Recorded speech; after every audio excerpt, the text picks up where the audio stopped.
जी हाँ दोस्तों, मैं पवन कुमार पटना की इस धरती से आपका स्वागत करते हैं। आज हम आप लोग को तराइन के मैदान में कैसे लड़ाई हुआ था और पानीपत के मैदान में ये सीधा आपका खोपड़ी में जाएगा। तो तराइन के मैदान और पानीपत के मैदान में इसके बारे में आज हम बताएंगे और आपका ये सीधा आपका खोपड़ी में घुसेंगे। तो तराइन का युद्ध और पानीपत का युद्ध ध्यान दीजिएगा। चलिए, सबसे पहले हम लोग समझते हैं भारत के मानचित्र को।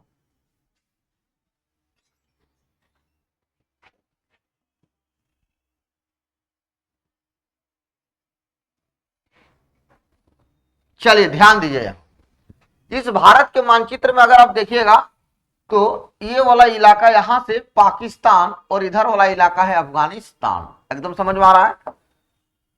तो ध्यान दीजिएगा, ये जो आप देख रहे हैं यह क्षेत्र, तो यहां वाला क्षेत्र इसको बोलते हैं हम लोग दिल्ली। ये क्या है? दिल्ली। तो ये पड़ता है दिल्ली, और दिल्ली का एक राजा का नाम था पृथ्वीराज चौहान। दिल्ली के राजा का क्या नाम था? पृथ्वीराज चौहान। तो ध्यान दीजिए, दिल्ली में कौन था बताइए? पृथ्वीराज चौहान। कहां का शासक था? दिल्ली का। और दिल्ली इसका नाना का था। दिल्ली किसी बाप का नहीं था, दिल्ली पृथ्वीराज चौहान के नाना का था दिल्ली। लेकिन कहा जाता है कि दिल्ली के बाद अगर देखिएगा तो यहां एक शहर पड़ता है गंगा नदी के किनारे, है ना, कन्नौज। तो यहां क्या पड़ता है? कन्नौजा, कन्नौज। ये गंगा नदी के किनारे पड़ता है। और यहां का राजा का नाम था जयचंद। बोलो, कन्नौज के राजा का क्या नाम था? जयचंद। कन्नौज के राजा का क्या नाम था बताइए? जयचंद नाम था। तो ध्यान दीजिएगा, कन्नौज का जो राजा था उसका नाम था जयचंद। कन्नौज राजा का नाम बताइए? जयचंद था।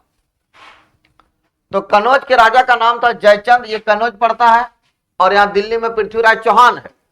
तो जिस समय पृथ्वीराज चौहान दिल्ली में शासन कर रहा है उस समय कन्नौज का राजा कौन है? तो कन्नौज का राजा है जयचंद। ठीक है। तो क्या किया कि जयचंद जो है ना, जयचंद जब है तो कहा जाता है कि तराइन का जो मैदान है वो कहां है सो समझिए। ये हो गया आपका दिल्ली। तो दिल्ली के ऊपर में यहां जाइएगा, दिल्ली के ऊपर में तो यहां मिलेगा आपको सोनीपत। दिल्ली के ऊपर में कौन पद मिलेगा बताइए? सोनीपत। और सोनीपत कहां पड़ता है? हरियाणा में पड़ता है। और सोनीपत के जस्ट ऊपर आप जाइएगा, सोनीपत के थोड़ा सा ऊपर जाना है यहां, तो सोनीपत के ऊपर में मिलेगा आपको पानीपत। क्या मिलेगा? पानीपत। और पानीपत के जस्ट ऊपर में जाइएगा आप, पानीपत के जस्ट ऊपर में जाइएगा तो यही मिलेगा आपको तराइन का मैदान। कौन मैदान है बताइए? एकदम तराइन का मैदान। और आपको बता देना, हम ये चाहते हैं कि अधिकतर युद्ध इतिहास में इसी हरियाणा के दो क्षेत्र में हुआ था। देखिए, पहला क्षेत्र कहां था? तो पहला क्षेत्र था पानीपत का मैदान। तो पहला क्षेत्र है पानीपत के मैदान में अधिकतर 3 बार लड़ा हुआ, और तराइन के मैदान में भी 3 बार लड़ा गया। इतिहास में तराइन के मैदान में 3 बार और पानीपत के मैदान में 3 बार लड़ा हुआ। तो आप समझिएगा कि ये जगह आपको पहले जान लीजिए कहां पड़ता है। तो दिल्ली का राजा पृथ्वीराज चौहान है। एकदम समझ लीजिए, दिल्ली का राजा कौन है? पृथ्वीराज चौहान। ठीक। और कन्नौज का राजा कौन है? जयचंद। कन्नौज का राजा कौन है? जयचंद। जयचंद चाहता है, ये जयचंदवा चाहता है कि हम दिल्ली पर कब्जा करें।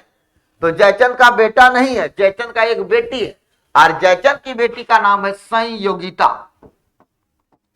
बोलो, जयचंद की बेटी का क्या नाम है? संयोगिता। और अपना बेटी को एक भाला सिखाती, ट्रेनिंग देती, पूरा प्रशिक्षण देती। किसको? संयोगिता को। तीर चलाना, लाठी चलाना, भाला चलाना, ये सारा ट्रेनिंग किसको देती? जयचंद को देता। जयचंद संयोगिता को देती है ना। तो जयचंद जो है संयोगिता को क्या देता है? एकदम ट्रेनिंग देता है भाला उला चलाने के लिए।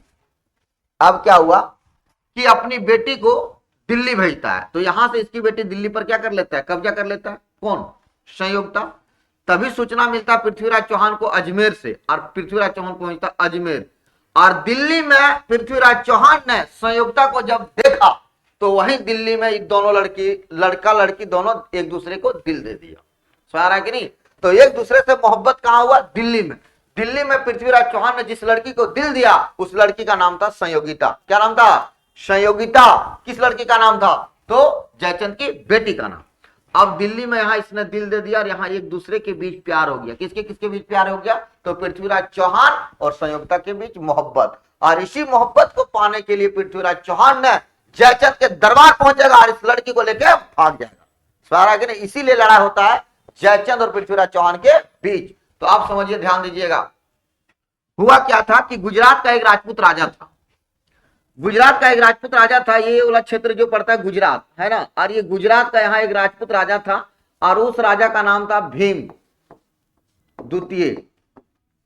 राजपूत राजा का नाम था भीम द्वितीय। और भीम द्वितीय जो राजा था ये राजपूत राजा था जो गुजरात को कंट्रोल करता था।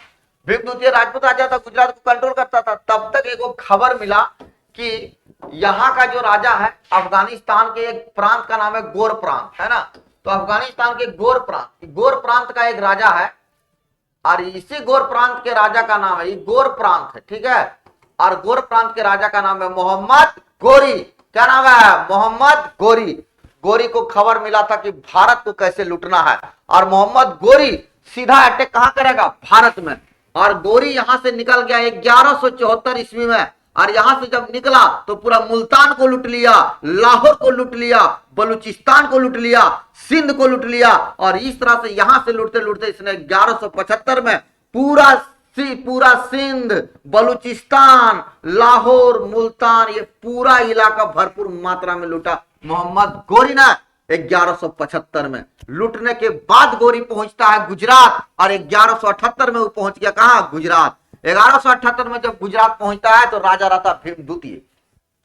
और इसी भीम द्वितीय ने मोहम्मद गोरी को मार के एकदम बांस से इतना मार मारता मोहम्मद गोरी को, मार बांस से एकदम सीधा गोरी यहां से जान बचा के भागता है और टैक्सी नियर गोरी उड़ गया कहां? अफगानिस्तान।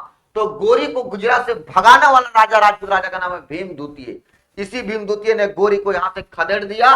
तब गोरी अपना नया रास्ता बनाया और गोरी अब रास्ता को चेंज कर दिया।